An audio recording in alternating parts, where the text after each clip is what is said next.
Okay, so the question is, what would I recommend someone who just started using Card as an agency to get new clients? And essentially, what I'd recommend is really kind of what you see on my own Card account. I would pick a template like this one here. You can see there are copies of it everywhere in my Card backend, and I would simply just use this as a vehicle by which to reach out to people who don't have websites and offer them a landing page like this. Add your client email form below. That's an instruction that I wrote to myself and others in our orbit.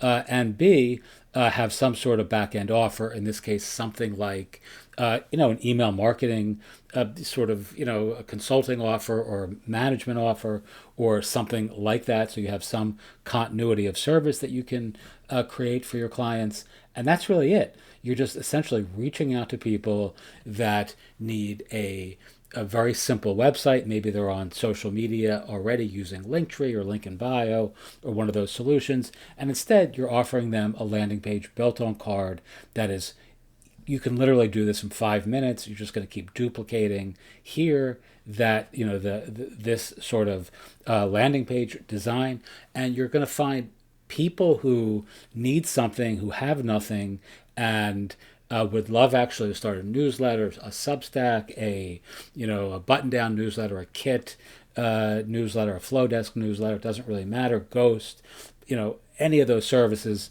can be integrated within your Card account. Some are easier than others. I'll show you very quickly. I've done this before, but you can see if you click on this here, you can see all the various options that are built in. You have everything from button down, which I use, Ghost.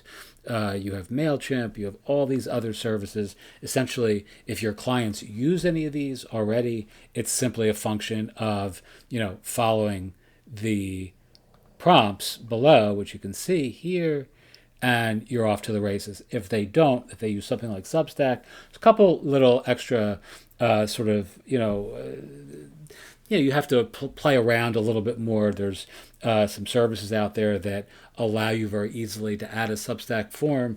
I've covered those in other videos, but for the most part, I mean, look at all these services. These are largely the most popular services, and you're done. You have an offer that actually people will not everybody, but the people that are interested in something that's simple, minimal, and building their brand and business on their own domain. Don't forget, you can also publish these to your custom domain. You can't do that with Linktree or Link in Bio. At least I don't think so as of this recording, which is the 10th of June. I don't use those services, but that's a really big benefit that you can offer your clients. They can control the landing page in which their brand or domain resides, right? Simply by publishing this to a custom domain, and you can see you enter that here, the DNS, etc., etc.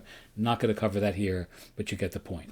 All right, that's all I would do, and then I would start with a template like this one, and then start outreach to your ideal audience, your quintessential client community, or the folks that you really want to work with, and you have a business in a box ready to go. Are you going to get everyone who you reach out to say yes? Of course not. But if you get 2 or 3 people a day and you're charging a couple $100 a landing page for this for the year, and you have some back end offer like I just mentioned, you have a business that is going to grow very, very quickly, ethically, easily, and without a lot of upkeep. Thanks so much. Next video is coming in a few minutes.